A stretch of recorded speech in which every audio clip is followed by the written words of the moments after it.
So I'm going to start first of all by just addressing the ego. And we all have different ideas about the ego. Some of us see the ego as something that's bad, something that they want to kind of squish down. And you can imagine people that their ego has taken over. You can see it quite clearly when someone is all about themselves and they don't have very much compassion.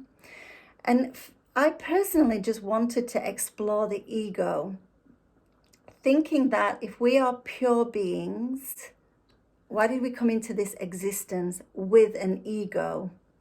Why didn't we just arrive compassionate, full of love, without any ego? What would be the point of our ego? And it really bothered me because I was thinking, we're all trying to experience an ego death, or we're trying to get beyond the ego to move closer to the true self.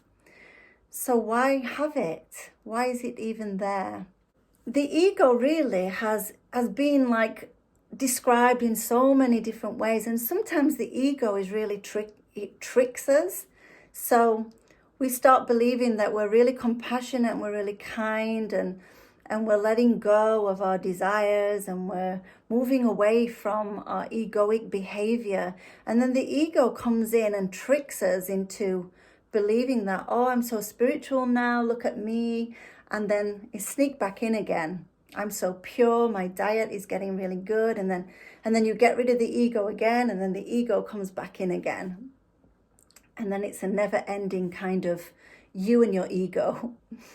So what is the point of the ego? The ego really exists so that you sustain your life.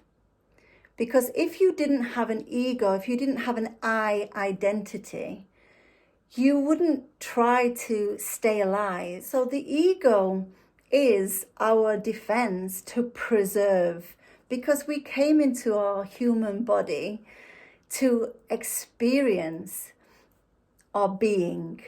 And whilst we're experiencing our being through our body, there's lots of wonderful things that we can do and we can achieve. And if we had no ego, we wouldn't need to preserve the body or the life, because we wouldn't have that identity. So the ego is necessary. But what has happened in society is that the ego has got bigger and bigger and bigger and bigger until it's almost got out of control. And we're losing the true sense of being.